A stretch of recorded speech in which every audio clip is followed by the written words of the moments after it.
দেখো আজকে একটা ইলেকট্রলাক্স 1.5 টন এসির ব্রেকডাউন কল এসছে। মেশিন ঠান্ডা হচ্ছে না, তা আমরা এসে মেশিনটা দেখলাম। এটা সাইড ডেড ক্যাপ থেকে লিক আছে আউটডোরের ভালভের। তা মেশিনটা সার্ভিসও করে দিতে বললো, তা সার্ভিস করব প্লাস গ্যাসটা রিফিলিং করব। তা ওই কারণে দেখো আগে থেকে প্যানেলটা খুলে নিচ্ছি, খুলে জেট পাম্প সার্ভিস করছি। তা সার্ভিস এর আগে অলরেডি অনেক ভিডিওতেই দেখিয়েছি কীভাবে কী করতে হয়। আশা করি নতুন করে কোনো রকম কোনো কিছু খুলে বলার দরকার নেই, তবে তাও সাবধানতা অবলম্বন করে যতটা পারবে করার চেষ্টা করো, ঠিক আছে। ইনডোরটা খুব বেশি নোংরা ছিল না, তা তাও তারপরও দেখো কীরকম কী ব্লোয়ারটাই ছিল, কয়েলটাই সেরকম ছিল না। যাই হোক, ফিল্টারগুলোও করে দিলাম, কয়েল সার্ভিস ওইদিকে অলরেডি হয়ে গেছে, ঠিক আছে। এবারে প্যানেলটা ধোয়াধুয়ি করে আউটডোরের দিকে যাব। তবে এনাদের আউটডোরটা প্রচণ্ড রিস্কি জায়গায়, এখানটা দাঁড়িয়ে গ্যাস রিফিলিং করাটা খুবই টাফ। তা কাজে একটু রিস্ক নিয়ে করানো ছাড়া উপায়ও নেই, কেননা এসির কাজ করতে এসছি, রিস্ক না নিলে তো হবেও না। তা অলরেডি এইদিকে দেখো আমার সার্ভিস হয়ে গেছে ইনডোরটা। আমরা প্যানেল ফিট করে একদম ইনডোরের কাজটা পুরো কমপ্লিট করে দিয়ে যাচ্ছি, যাতে আর ইনডোরে আমাদের হাত না দিতে লাগে পরে। তাই এই দেখো আউটডোরটা পজিশানটা দেখেছো কীরকম স্লোপিং সাইড, এই জায়গায় দাঁড়িয়ে গ্যাসটা রিফিলিং করা কতটা টাফ হবে। তা যাই হোক, তোমরা যারা নতুন আছো, আগেও বলি এখনও বলছি, বা যারা যতই এক্সপার্ট হও, কোনো রিস্ক নেবে না। যতটা পারবে সাবধানে একটু তোমরা সেফটি বেল্ট ইউজ করো বা দড়ি ইউজ করো। দেখো আমরা সাইডটা যাই হোক এতটা আমাদের কাছে নখদর্পণে ছিল না বলে আমরা অতটা বুঝতে পারিনি, হ্যাঁ, আর অনেকটাই দূরে ছিল। তা এত ওই জেট পাম্পের ব্যাগ, যন্ত্রপাতির ব্যাগ, টুলস ব্যাগ নিয়ে ওই সেফটি বেল্ট এত কিছু আনাও খুব টাফ, যার কারণে আমরা বুঝতেও পারিনি সাইড কীরকম কী হবে না হবে। তাই দেখো আউটডোরটা ধুয়ে নিচ্ছি। আউটডোরটা থেকে বেশ ভালোই নোংরা বেরিয়েছে, কেননা আউটডোরটা রাস্তার এক তো পাশে, দ্বিতীয়ত সিমেন্ট বালির কাজ হয়েছে, প্রচণ্ড নোংরা ছিল কয়েলটাতে। তা ওরকমভাবে আমি তোমাদেরকে সার্ভিসটা দেখাতে পারবো না, কারণ ওই পজিশনে দাঁড়িয়ে আমি ধোয়াধুয়ি করতে পারবো না। তবে গ্যাসটা রিফিলিং কীভাবে কী করবো তোমাদের দেখিয়ে দেবো। এই দেখো এই যে ডেড ক্যাপ, এই সাইড ডেড ক্যাপ থেকে লিক ছিল। তা আমরা দুখানা সাইডের হাফের প্লাস কোয়ার্টারের ডেড ক্যাপ এনে নতুন নিয়ে এসেছি বলতে এগুলো আমাদের অলরেডি স্টকে থাকে, কিছু কিছু জিনিস রাখতে লাগে। তা ওনাদের যেহেতু ঠান্ডাটা হচ্ছিল না, আমরা গ্যাসটা নিয়ে এসেছি। তা দেখো কীভাবে কী করছি না করছি। আর এই দেখো এই যে এই পুরোনো দুখানা ক্যাপ, আর এই দেখো এই যে নতুন দুটো ক্যাপ, এই ক্যাপ দুটো এখানটা লাগাবো। তাই দেখো আইডিয়াল প্রেসার, দেখো এটা আইডিয়াল প্রেসার দেখাচ্ছি।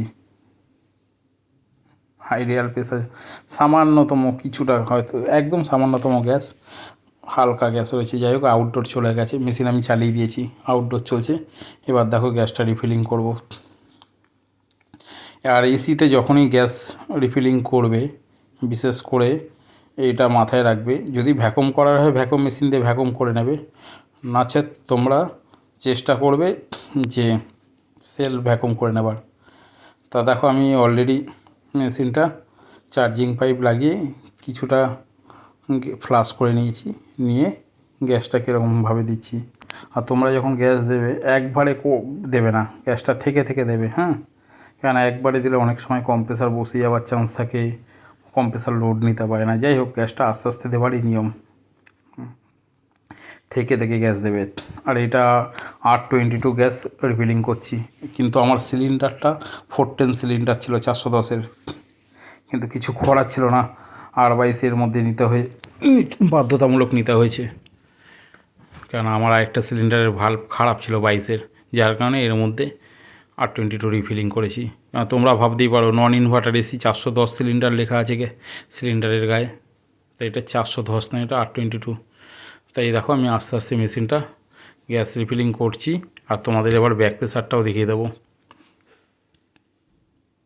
তবে বারবার বলছি, যতটা পারবে দেখো খুব সাবধানে কাজ করার চেষ্টা করবে। আমি এখনও 3 তলার বাইরে দাঁড়িয়ে এই সানসেটটায় দাঁড়িয়ে করছি, প্রচণ্ড পজিশান খারাপ। আমি যেইভাবে করছি, হয়তো আমি বিশাল বড় কিছু করছি না, তবে সেফটি বেল্ট তোমরাও যদি নিয়ে ইউজ করো, দেখো আমার পেছনে একটা হালকা দড়ি দিয়ে সাপোর্ট নিয়ে নিয়েছি, কেননা না হলে অত রিস্ক নেওয়া যাচ্ছে না। আর যেইভাবে দাঁড়িয়ে সমানভাবে থাকলেও নয় হতো, ওটা একটা স্লোপিং জায়গা, খুব কষ্ট হয়েছে জায়গাটা থেকে গ্যাসটা রিফিলিং করতে। তা তোমরাও চেষ্টা করবে এরকম সেফটি বেল্ট নিয়ে যাওয়ার, কারণ আমাদের এরপর থেকে নিয়ে আসতে হবে, এছাড়া উপায় নেই। আমার অলরেডি মেশিন এদিকে গ্যাসটা আশা করি আর দিতে লাগবে না, কারণ আমরা পাইপটা হাত দিয়ে ধরে দেখেছি রিটার্নটা ঠিকঠাক আছে, ইভেন গরম হাওয়াটা খুব সুন্দর দিচ্ছে। এবার ব্যাক প্রেসারটা দেখো,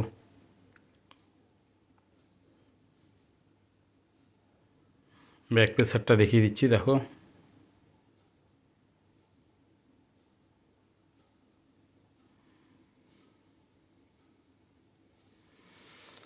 ব্যাক প্রেসারটা আবঝা আবঝা লাগছে, আসলে কী বলো তো, এক হাতে এরকমভাবে নিয়ে খুব টাফ হয়ে যায়। তাও দেখিয়ে দিচ্ছি নিট অ্যান্ড ক্লিন তোমাদেরকে। 60 রেখেছি আমরা ব্যাক প্রেসার।